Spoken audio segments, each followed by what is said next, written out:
নমস্কার বন্ধুরা, Pinki kitchen and eating চ্যানেলে আপনাদের সবাইকে স্বাগত জানাই। আমি আবার একটি কুকিং ভিডিও নিয়ে চলে এসেছি। আজকে আমার রেসিপির নাম হচ্ছে ভোলা মাছের তেল ঝাল। তার জন্য কী কী সামগ্রী নিয়েছি আপনাদের সাথে আমি শেয়ার করে নেব। প্রথমে নিয়েছি ভোলা মাছ, আমি নুন হলুদ মাখিয়ে রেখে দিয়েছি। নিয়েছি কাঁচা পেঁয়াজ, কাঁচা টমেটো, নিয়েছি লঙ্কা, আদা রসুন বাটা। আর যা যা সামগ্রী দেবো আপনাদের সাথে আমি শেয়ার করে নেব। আর আমার শরীরটা খারাপ থাকার জন্য কদিন আমি ভিডিও আপনাদের সাথে শেয়ার করতে পারিনি। আজকে ভাবলাম একটু শেয়ার করি, আপনারা সাথে থাকুন, দেখতে থাকুন। তেলটা গরম হয়ে গেছে, আমি তাই মাছটা দিয়ে দিয়েছি। মাছটা আমি লাল করে ভেজে নেব, আপনারা সাথে থাকুন।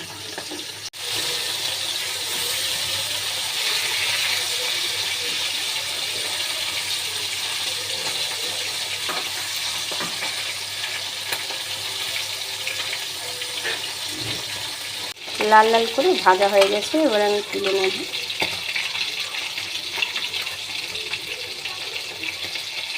পেঁয়াজটা আমি বাদামি করে ভেজে নেব। হালকা আমি একটু নুন ব্যবহার করব, নুনটা দিলে তাড়াতাড়ি পেঁয়াজটা মজে যাবে, তাই অল্প পরিমাণে দিলাম।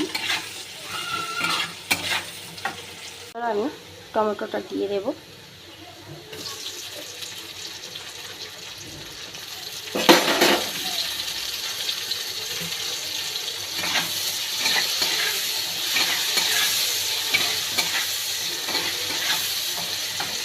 এবার আমি আদা রসুনের পেস্টটা দিয়ে দেবো, দিয়ে একটু ভালো করে নেড়ে চেড়ে নেবো, তারপরে মশলাটা ব্যবহার করবো।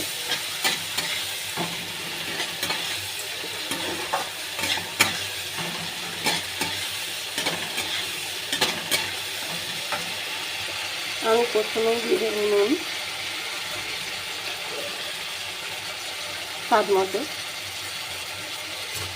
নুন দিচ্ছি, আবারও নেড়ে চেড়ে নেবো।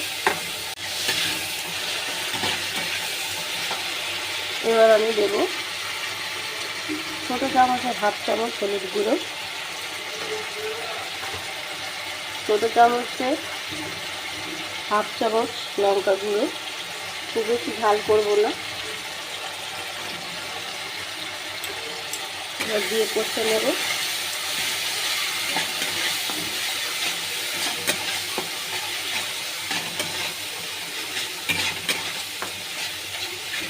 এবার আমি জলটা দিয়ে দেবো। যেহেতু তেল ঝাল বললাম, আমি বেশি জল দেবো না। এবার ঝালটা ফুটে আমি মাছগুলো দিয়ে দেবো। ঝালটা আমার ফুটে গেছে, এবার আমি মাছগুলো দিয়ে দেবো, দিয়ে হালকা আমি একটু নেড়ে নেব।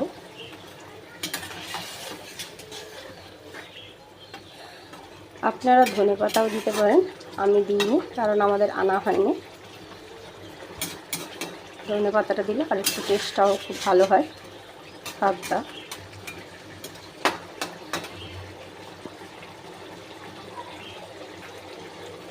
আমি আর একটু রসটা মেরে নামিয়ে নেব। দেখে নিন, আমি নামিয়ে নিয়েছি ভোলা মাছের তেল ঝাল। যদি আপনাদের এই রেসিপিটা ভালো লাগে তাহলে আপনাদের আশা করবেন লাইক কমেন্টের সাথে অবশ্যই সাবস্ক্রাইব করতে ভুলবেন না। নমস্কার।